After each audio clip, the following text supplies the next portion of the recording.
All right, everybody, Road to Paris. We're going to Paris. We know who the team is going to be going to Paris for the United States, a lot of other countries. And I am here with Ian O'Brien, who is, in my opinion, the expert who can sort of break the choices down, kind of figure out maybe what was going on in the minds of the committee that selected the discretionary people who are now on the team. As you know, we had Taylor+Knibb and Morgan Pearson already automatically qualified because of their great performances last year on the test course in the test event in Paris. And we had a couple of other races where the athletes had the option, if they had a great race, they could have gotten another automatic spot. None of those were taken. So the selection process came down to committee decision, had to be unanimous. They announced it just a couple days ago. I'm sure some people were excited about the choices. Some people were probably shocked about the choices, but we want to kind of sift through and talk about those choices. So Ian, thank you for joining me at this critical point in time as we get ready for Paris. No, you're welcome. It's been an exciting few months going through this whole process and looking at what's going on, and now we know how it's turned out in terms of the selection of the team, which is really exciting. I think it's a great team. But yeah, there's a lot of intricacies and a lot of things have happened since the last time we spoke. So I'm looking forward to getting into some of that stuff, and then, then kind of maybe even doing a forecast of how things are going to turn out. There's a few options there of what could happen. So yeah, super exciting. Well, let's start with the men because there was only one spot still left open for our men. Yeah. Seth+Rider was chosen. What do you think that decision was based on? How do you think that's going to help play out in the games themselves? So, because I coach Matt McElroy, and we went through this, we looked at the selection criteria as you do, and with these things, it's all about trying to achieve the very best outcome, which falls in line with what the selection criteria is looking at. So we're thinking, okay, what is the Olympic selection committee? What are they going to look at and go from there? So we decided our number one priority really was trying to qualify outright. It was Matt's decision, and I supported it. I'm like, yes, let's try and do that. Like, Matt's been on a World Series podium before. He's probably had the most World Cup podiums of any US athlete in recent history.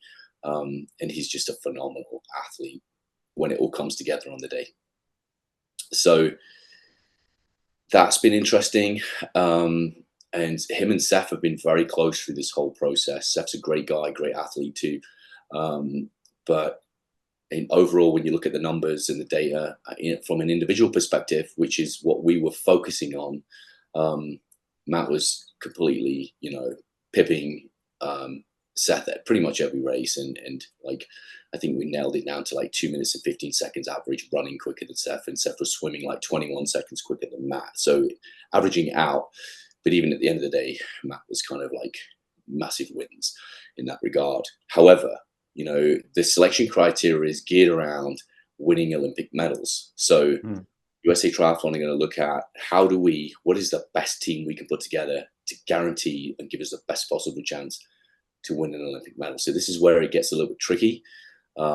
So Seth, we haven't had a relay for a while now, not since I think the middle of last year. So it's been a while, apart from the Pan Am Games, which had some issues in terms of like, how would you compare the timing? Because Matt was told to take a penalty on the run, but there was no penalty, so he took the penalty, and obviously that affects his split. So if you look at his split compared to Seth's, it's not, from a head-to-head perspective, it's kind of not a true comparison. So although Matt absolutely thrashed the actual individual event in terms of the run as well. So then when you look at the other events which were counting, Seth did a great job, obviously playing to the relay side of things for sure, and rightly so.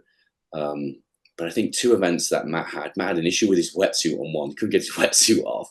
So he was a really bad wetsuit that was he'd just been, USA Triathlon had been sponsored by a specific brand. I'm not going to name them, but it wasn't great. And so that affected his swim, and it also affected getting the wetsuit off. I was there in transition in Leeds videoing it, and I was like, this isn't happening.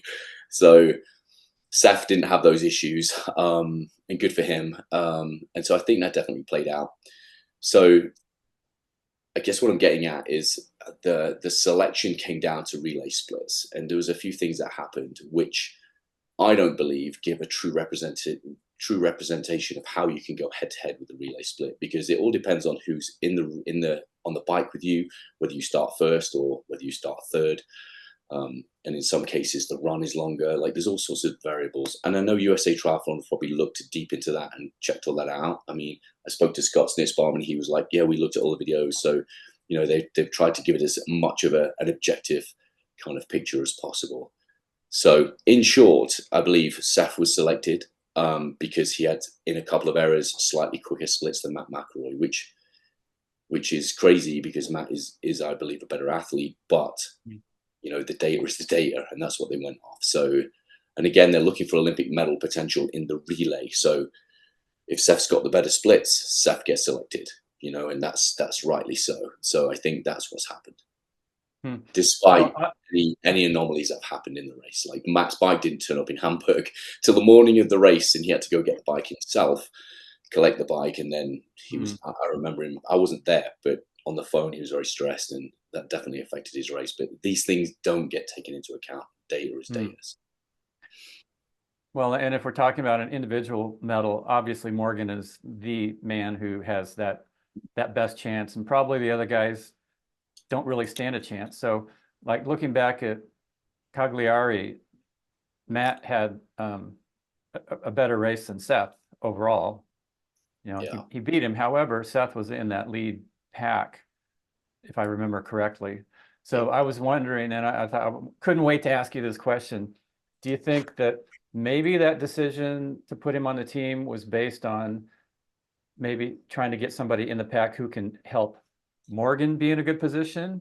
And maybe they're thinking that in the relay itself, we don't really have as good a chance at a medal as Morgan Pearson might have at an individual medal. So let's put a little team tactic together and put Seth in there, and hopefully if there is a break, he can cover it. You know, we saw in that race, Hayden Wild made a break, but with one of Alex+Yee's teammates, and his buddy goes, hey, I'm not pulling because then I'm working for you and not Alex. So I'm just wondering if that might have gone into the decision. I would say so. I mean, it's the thing is, USA Triathlon has to be careful because it's not in the selection criteria. So if you're putting in the reasons why you're selecting someone is because they can help somebody else and increase that medal potential, they may be thinking it, but they're not going to say it, and because it's not in the written format, and lawyers will be coming out. So, and I think, but I suggested it. Like, I said this a long time ago. There's a few things information I put across from my experience of how we can make this easier and more clinical in terms of selection, but more importantly, strategic in how we can win and how we can have medals. And one of those things was a lot of the other countries, and I know a lot of the best coaches around the world, really good friends with them, and we talk about this. So trying to qualify 3 men, I believe, was a priority, and it wasn't a priority for USA Triathlon until later in the game. And I brought that out, and then they did change it. They definitely did, and put in some different additions to the national team policy to increase the chances of getting national team funding based on Olympic ranking, because that would give us, you know, ideally people would aim for the 3rd spot, but that wasn't in there before. So they're definitely doing good things and making good changes. But, you know, I think that will happen. I have suggested it. I actually spoke to members of the high performance staff this week after the decision was made, and I absolutely, it's down to Seth at the end of the day. Like, he is free reign. They have no control over what his decision is in the tactic. That's down to him and USA Triathlon. So personally, I believe that the best possible condition that could be set for success, especially for Morgan, because he does have medal potential, is for Seth to be used as a domestic. Like, absolutely. So if something goes wrong in the swim for Morgan, Seth's job is to bring Morgan up, like protect him, get him to the front, bury himself. It worked really well for Canada in the 2020 Olympics when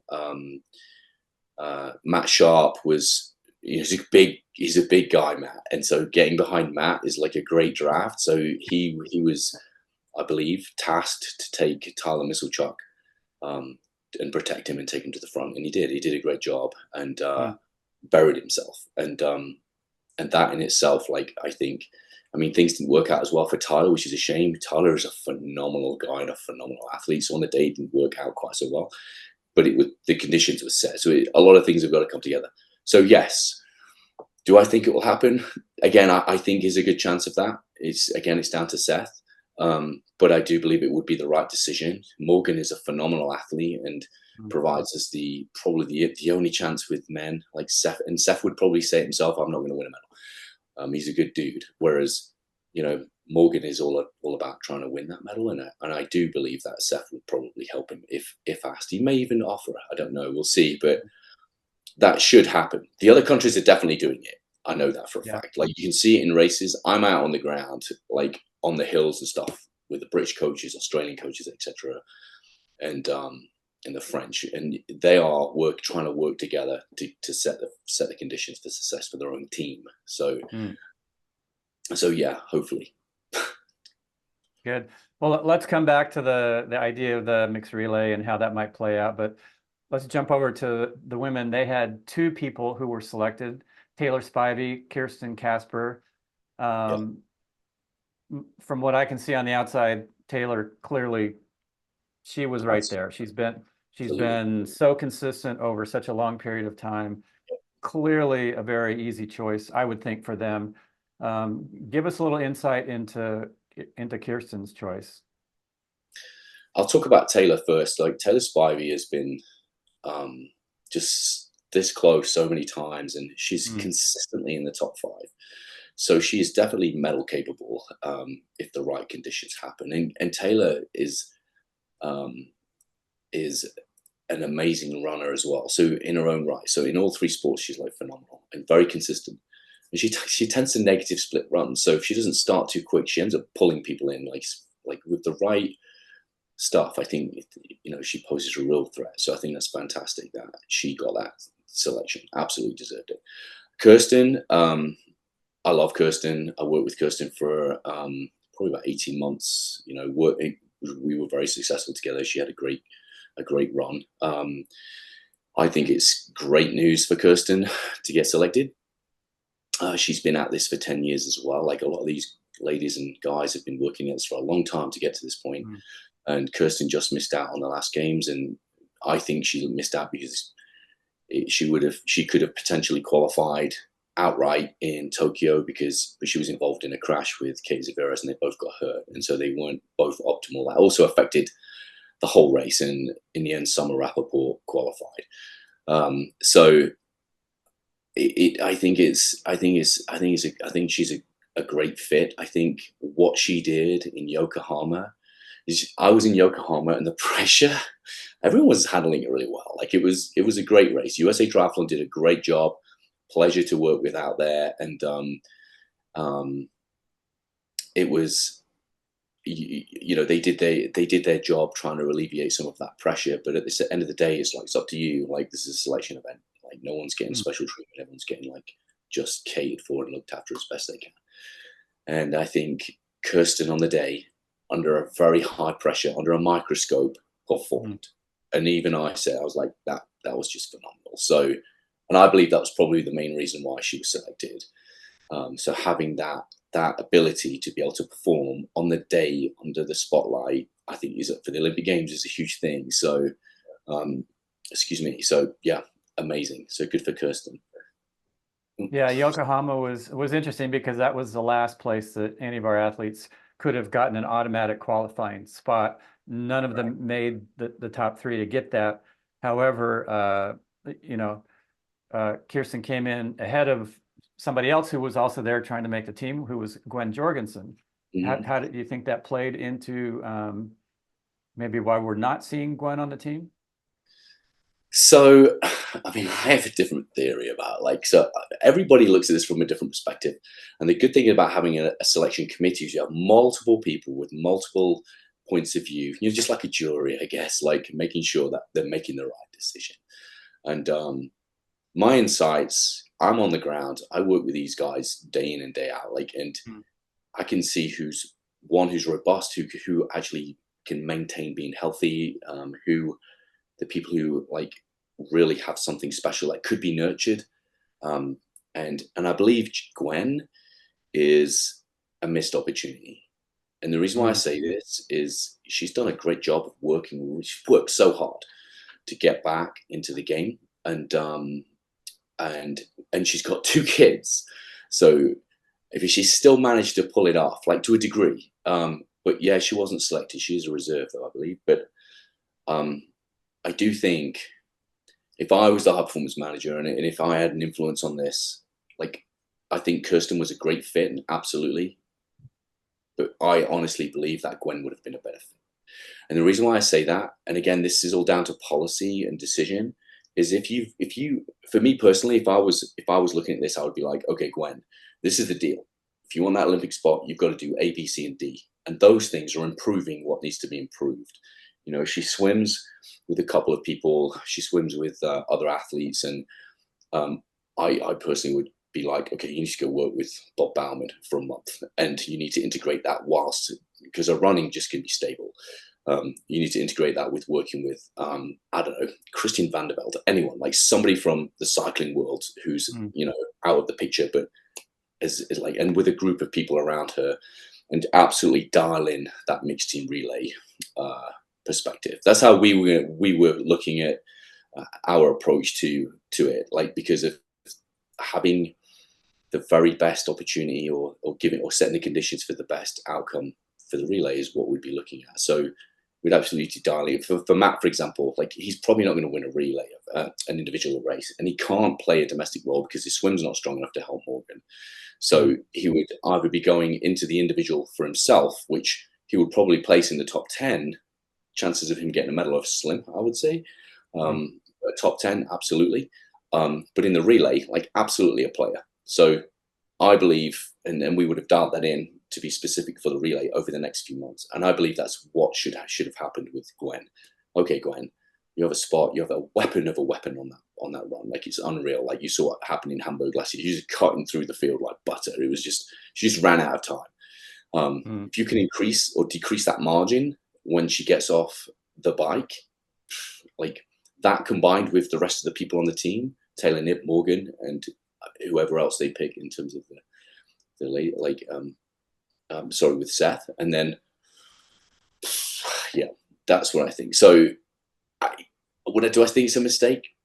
I wouldn't say it was a mistake selection, but personally myself, I would take a risk on Gwen, dial her in, let her do a thing. Yeah. Well, and the other thing, and you brought this up before we started, there is a chance maybe it will be a duathlon. You know, we saw that in the test event. It was a duathlon. And if that is something that possibly happens, hopefully it won't. Clearly, if you've got Gwen doing 2 runs and a bike, that would be an amazing. Yeah. That's not going to happen. Oh, we hope not. I mean, it's the same with Matt McElroy. So, I mean, speaking to USA Triathlon, they're betting on it being triathlon, not duathlon. And after last year, there was a lot of people who got sick from racing in Paris. So let's just hope they've figured it out. They've had a year to figure that out. We'll see. I don't know how that's looking right now, but we want a triathlon. We don't want a duathlon. So that's what it's about. So, and that's what they've selected for, and you know, rightly so.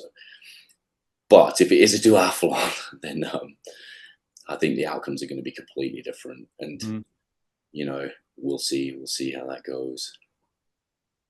Well, let's talk about the individual event. We haven't spoken really about Taylor+Knibb. Yeah. How could the race play out for her, do you think? Well, I mean, I've coached Taylor. I don't coach her anymore, just for the record.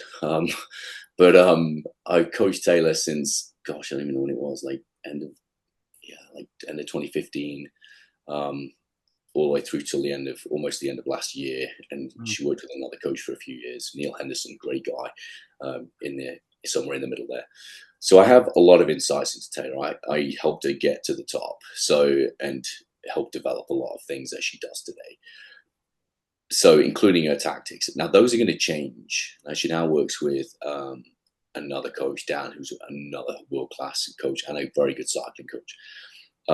So that's going to be super exciting. You know, she recently won TT Nationals, cycling nationals. We attempted it last year, but it rained really badly on the race day, so that wasn't ideal for us. And then she back to back Montreal. Yeah, like I think this is going to be interesting. In terms of how that's going to play out with what she should do, what I think she should do, and what advice I would be giving her. Oof. Well, everybody knows what she's going to do. And I think this is why triathlon kind of needs to evolve, because it's so easy to kind of like forecast, this is what's going to happen. This person's going to break away. These people are going to come out first. She's got to do something different. There's got to be a different trick in here. And maybe not even a different trick. We've just got to elevate and change some areas, which she has done. Like, she has developed her run over the last few years. The last 3 years, her run has like got so much better. Her swim has gone over the last 3 years, you know, straight to the front. She used to be like kind of a second pack swimmer, and she's at the front now consistently. And her bike actually stayed relative. It's actually probably the one thing that stayed, despite how good she's performed, is stayed relatively in the same kind of area. But I think having the ability to do that and be in control has enabled her run to get better.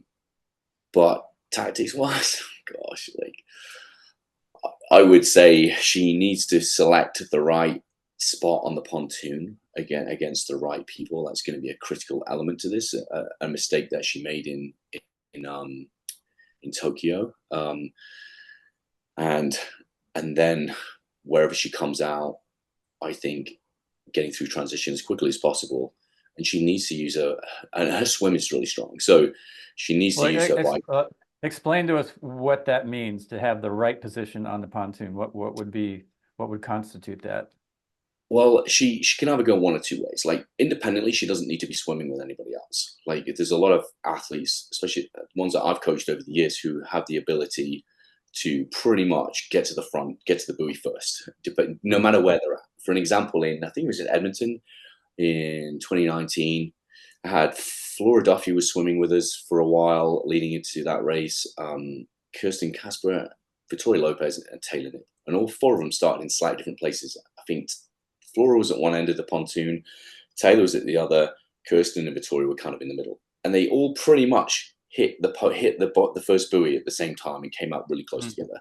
So if you're a good enough swimmer, it doesn't really matter where you are, unless there's a real difference in the distance, which coaches go on and use laser rangefinders and figure out which is the closest. And it's usually like 1 or 2 meters anyway. So really the decision has to be about, do you want to swim by yourself? Do you want to swim with strong people? So she's going to be figuring out, I want to swim with this person because they're going to be awesome, but they may not be on the day. So you're taking a risk of like who you swim with. That's why I'm a big believer in being in control of your own destiny and just do your swim. So and the Seine has a flow. So last year at the test event, I took a flow meter, which basically connects to your laptop. It's on a stick with a like a little fan thing on it, but it obviously measures how quick the flow is. And I didn't have accreditation, so I gave that to Ryan Bolton, who's Morgan's head coach. And he went in and was measuring the flow and giving that information to athletes. And he was recording it, and then I would actually go in and tell them what it is. So with that, there is a difference. So if you're swimming downstream in the middle, it's going to be a lot quicker than downstream on the edge. Whereas if you're coming back, you want to be on the edge because you don't want to be in and against the current that's pushing you forward. So you want to put yourself in a position where the current is beneficial to you. And that's far more important than who you swim next to, I believe. Again, people might argue that, but that's my opinion.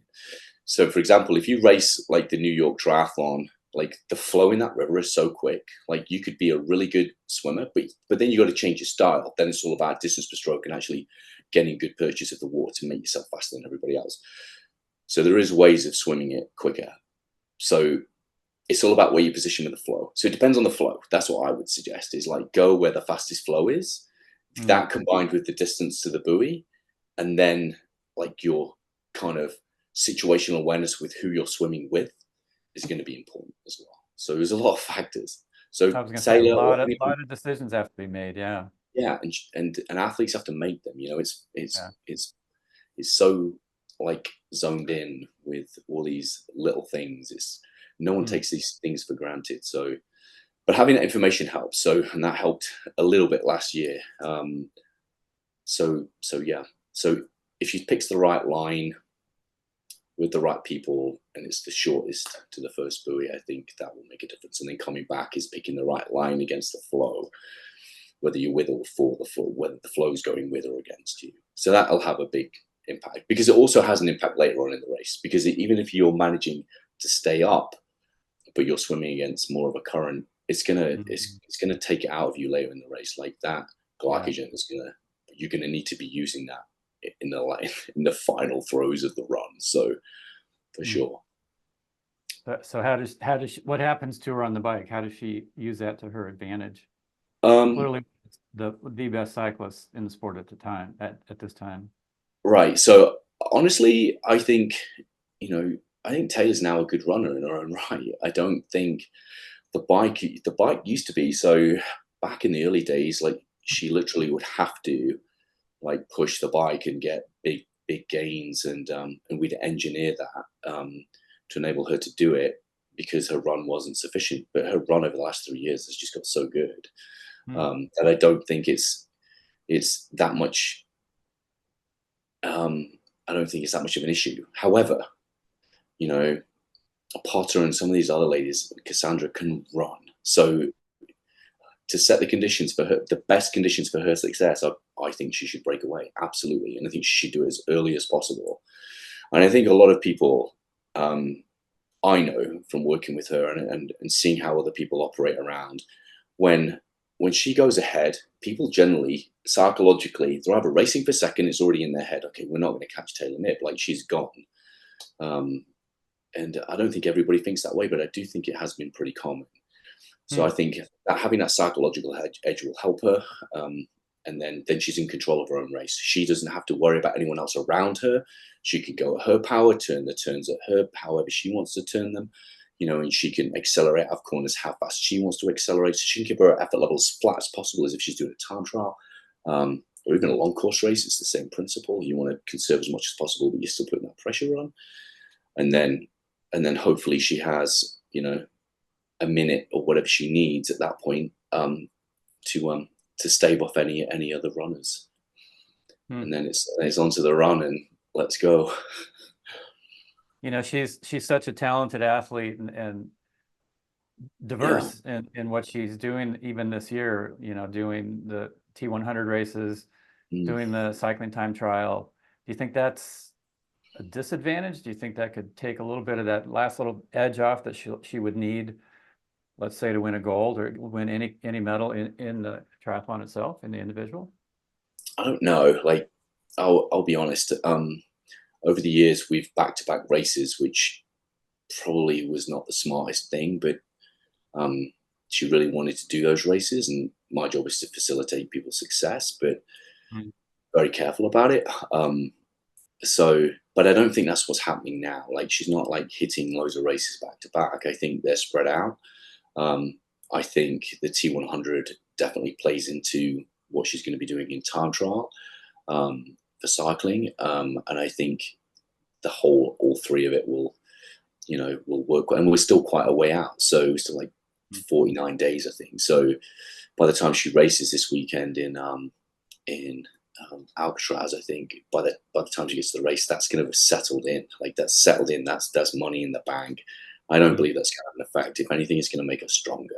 And I think she's played it really well this year. Like, watching her race in Yokohama, she was really steady on the bike, like very even, and then ran very well, and then went back to the US, won cycling time trial national. So I think she's a very smart person, very, very clever. So I don't think she's going to do anything reckless at all. I think she'll be weighing everything up, weighing up the risk, and working with her team to make sure that she's making the right decision. And their job is to facilitate that and try and keep her healthy in the process.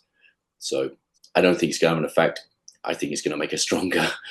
And I think she's going to, I wish her well. I hope she really, really does well. Like, that would be amazing. It's going to be an exciting race, that's for sure. Let's jump over back to the men. Morgan Pearson in Paris, he was actually pulling away from Alex+Yee on the run. Then things kind of locked up and he had to back off his pace, finished high enough to qualify, but did not, we certainly didn't see the best of Morgan Pearson. Yeah. He's had an amazing string of some impressive running finishes this year in just like the cross country nationals. Definitely medal contender. Yeah, I work with Morgan in the swim. His head coach is Ryan Bolton, who's like, he's an Olympian himself from Sydney back in the day. He used to have a lot longer hair back then, though. He's a great guy, and he's doing a great job. And Ryan is like kind of like going to be one of the future big group coaches, I think, coming up. And he's been doing coaching for a long time, coaches marathon runners and stuff, a lot of successes. And he's been working really well with Morgan. He also coaches Dar Smith and John Reed as well. And Dar's actually out here now training with Morgan for a month. So Dar's been joining my swims, which is a pleasure. He's a very good swimmer. So I'm super excited for him. Like, Morgan is, he'll probably kill me for saying this, but how he is in social media is not how he is in person. So his social media is awesome, but he's a very clever guy, very modest, very humble, but he's on. Like, he's, you know, a lot of these athletes, you know, like that I've worked with over the years, have all got that thing in common. They know what they want, and they'll do whatever they need to get it in the right way. And he's one of those people. And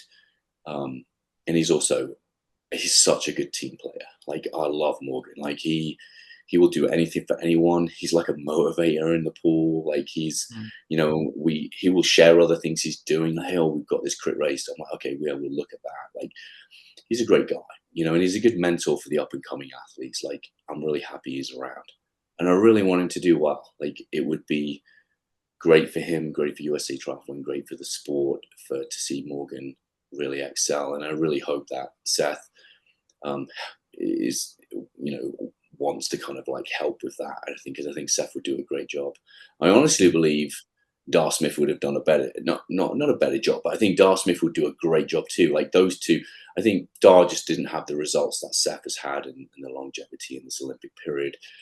But Dar's a great swimmer. My gosh, that kid is, and he's such a great guy. He's a really nice guy, and he can ride a bike. And he's a big guy, so getting behind Dar Smith would be a gift. So, but yeah. Dar unfortunately not selected either, but gave it a good go. So I'm really excited for Morgan. But yes, his run is a weapon, and but he puts himself in everything he does. It's very similar to Taylor in that way. Like, Taylor will find the best people to get the best support and seek the best coaching, the best strength, the best everything to kind of like in all the areas. She's not looking for a one shot. You know, she's a team of people around her. Morgan's the same, and I think this is the same with Flora, the same as Gwen. Many people who have been this successful as individuals have this kind of like way of setting themselves up. In the US, it's kind of very different to other places in the world for that. So I'm very interested to see how he actually performs. And in those races, like you mentioned, like Pontevedra, for example, like, he broke away from the front there too. Like, you can see Morgan is the type of guy who's testing himself. Like, you know, even in Cagliari, he was like, crushed that swim. I was really happy with that. So he crushed the swim, and then you know, yeah, and there then were points where he was leading the swim. That's like, okay, that's a big deal for him. So good for that's the him. real And deal. Yeah.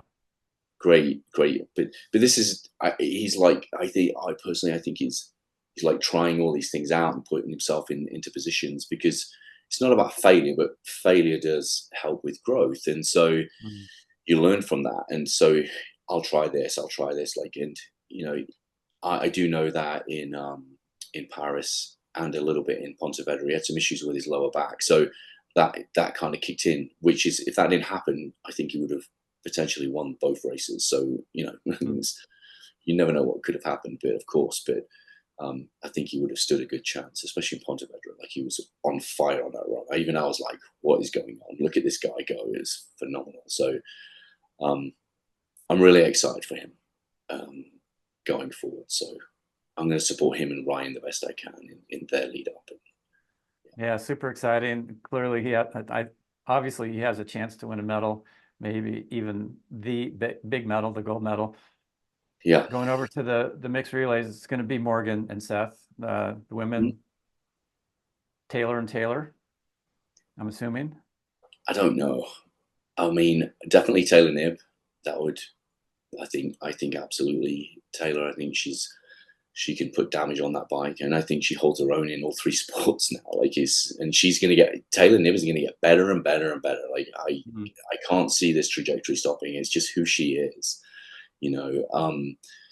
So I'm excited to see how that team pans out. It's a difficult decision, you know, like many relay teams get selected based off the individual race, which normally happens just before the relay. So normally there's a relay race on the same weekend as a sprint. Now, for the games, it's like the men is on the 30th of July, the women's are on the 31st, and then the relay is on the 5th of August. So it's quite close together, but it's not as close as it normally would be for a World Series individual race. So usually what happens is like, and it's not always the way, but actually it's not always the way, because recently actually some selections got made for relays that I didn't agree with, but yeah, usually it's like how people are looking, and the athlete's feedback is really important. One good thing USA Triathlon does is like, how do you feel about doing the relay? Like, well, they don't just go, you're doing it. They get the feedback from athletes, like, how do you feel like about doing? Oh yeah, I want to do it, and then they'll make a decision based off that. Usually they'll do a little committee with the high performance team and figure that out, and it generally works quite well. So I don't know how they're going to do this time. I do remember in Tokyo when Taylor+Knibb got selected for the relay, you know, and Summer Rappaport didn't, and that was hard. I know it's hard on Summer, so very difficult decisions to be made, especially when there's a medal involved, and especially when you think about all of these people on this team are all in the relay medal capable. So it is going to be a sad day for the woman who misses out on this, but I wouldn't like to say who it's going to be. So yeah, but I think Knibb and Spivey have shown consistency over the years, and I think Kirsten is, you know, has definitely proven she is a great relay athlete. She's won relay events, a bunch of them. So within those teams, but I don't know. Like, I really don't know. But I'm excited to find out. So yeah. How do you think the U.S. relay team in general stacks up against France, against England? Yeah, so I do think I think every one of those teams has got different strengths. Like the French is like phenomenal. So and I think it's going to be interesting to see how that actually works out, you know. But I think we're good right now, though. I think we're ranked in individual Olympic ranking qualifications for the relay. We're like, the US is 7th. You know, Great Britain is leading, and I think Great Britain will be gunning to try and get that gold medal again. Germany have had a great mixed team relay series, followed by France, New Zealand, you know, Australia. I'm really good friends with Australian coaches too, and like they've got some good athletes in there. And I think the Swiss as well, a solid team. So we're like, US is currently ranked in 7th, I think, and we've got like 2 and 3 scores, whereas some countries have got 3 and 2, etc. It just depends on when they happen within the qualification period. So I think we're in a good spot. I don't think it's been our you know, swan song over this Olympic period, in all honesty, the relay. But it also, those races have also have been it's all depended on what's happened within those races, and a few of those races that we've had have not worked out because of whatever else, like equipment failures, or, you know, people's bikes not turning up until the morning of the race, or whatever else. So there's a ton of different things that have gone on. People swimming into bridges, like there's been all sorts of stuff that's happened. So it's, the relay is like super awesome, but there's so many things that can go wrong really quickly. Yeah. So you want people who can like think, solve problems, go on, get it done. So, but also be able to have the, you know, the physiological talent to be able to push all the way through to the end. So, Well, and like we saw in the test event, you know, Germany won with the duathlon format. So but that doesn't necessarily say anything about what's going to happen if it's swim, bike, and run. yeah, I mean, they've had a bunch of good results. Like they won the Leeds one. They were third in Hamburg. They've done like European ones, like the one in Munich. I think they came second. So they've had, you know, some great. 2023, I think they got first as well. Yeah, so they've had a couple of wins, and they've had some. The one in Sunderland, I don't think they did that well, but I think half the field was sick, to be honest, in Sunderland. So I think they were like just inside the top 10. So yeah, it just depends on the day, you know, and Germany's going to be zoned in. What's interesting about Olympic selection versus the Olympic races themselves is when you have 2 years leading into the Olympic Games, you have everybody trying to qualify, not just to get Olympic points for their team, but also them as individuals. So you might have up to 5 athletes from each country racing in a race. But in the Olympic Games, you don't have 5 athletes. So you may see like this huge depth, like France, for example, they've got 5 really solid guys. Germany's got a bunch of really good guys. Great Britain as well. So, but in the Olympic Games, for example, Great Britain's only got 2 guys going. They're not going to have 5. So they don't have that ability to have other people domestic, etc. So, but also the competition, the competitive edge at the end, especially on the run, is going to be different. The funnel is going to be narrower. So it is a different beast altogether at the Olympic Games. So it's going to make it interesting because some of the big players are not in there because they didn't qualify because there just isn't enough spaces for those individuals from each country. So it's going to be that makes it super exciting. You know, I'm sure we'll be making predictions left and right all the way up until the gun goes off in Paris on each of the 3 events.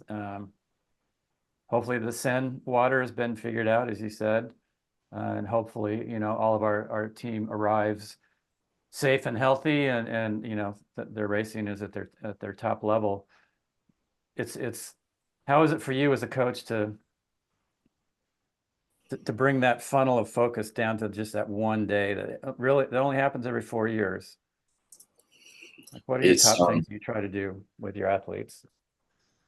Well, I think the familiarization of what you do on a daily basis is what's important. I think, and different people thrive on different environments, and those people who don't become affected by their environment generally become more successful, or they thrive in that environment. And what I mean by that is, for some people, for example, going into the Olympic Village before leading into the Games is horrendous because they're living in a smaller place with people they don't normally share rooms with or share like accommodation with. They generally live in apartments, and generally after the Games they get sold on because obviously they've got to make money. And so you might share an apartment with 2 other athletes, and one might be from rowing and one might be from triathlon. And so you put yourself in an alien environment, but you're not used to doing that in a race. Like, I'm a big believer in trying to keep things the same. So a lot of people are smart, like Great Britain going into Tokyo, they use the same hotel that is really close to the race course that we use for the test event. So we've been there before, it's familiar. We know where all the pool is, we know where everything is. It's familiar, it's easy. If you go to the Village, generally that's not the case. Some people thrive on it. Like, I can tell you there's some members of Team USA who absolutely loved it, and it elevated them, and they fed off that energy. You know, they get to see their heroes in other sports. You know, it's a phenomenal place to be. But and other people, it's like overwhelming. So I think the key is it depends on the individual. It depends on what that individual needs, and I think that's what's important to pay attention to, is what are their needs, and then try and meet them as best as possible. If that means they stay in a hotel instead of the Village, then that's where they go. And then they can go to the Village afterwards once the races are done and just live the dream. It's a great place. But keeping things routine as possible. You know, like in training, like what we do, including in like taper weeks, we don't make sudden changes. everything is just dialed back a little bit, but it remains familiar. So trying to keep yourself in a routine, do the same things that you've always done, dial them back a little bit, but focus on the stuff that you're training on. This saying, don't do anything new on race day. There's a lot of people who will, oh, I'm going to try this on race day. Try it in training, repeat it in training, get used to it, make it familiar to yourself, because familiarity breeds confidence. Confidence then develops capability, and control. So that's a key thing for me, and to get my athletes to do the same. Like we have one of the things we do in race weeks is, depending on what the situation is like, because every race venue is different, we try and keep things the same, like physiological adaptation, warm-ups, etc., and stimulation to get themselves ready for the race is going to be the same. The variables are temperature, humidity, location, environment, and then we'll chop and change things to suit that, but we'll keep it as familiar as possible. And some of those things will be warming up the same way that they warm up in training. So I think just keeping things routine, basic, keep it simple, don't overcomplicate it. You're not going to get any better by doing some like fandangle new, bad. It's just not a thing. Basic, routine, stay in the moment, be the best version of you in the moment, and distract, like with all this pressure. And it's really hard with so much pressure going into these races. It's like having the ability to just switch off from triathlon, and just enjoy the process. If I could ask any of my athletes, especially the ones that I really connect with and have had, and they're not all athletes have been this way. Some people don't believe in this element, is having fun, and giving to others, because that then takes the pressure off you. Like if somebody's asking you a question, oh, how do you do this? Like an age group athlete is asking a pro, how do you do this? I'm a big believer in go out of your way to help this person, because it will give you will unweight yourself because you're giving to somebody else. It just has a massive difference, I believe.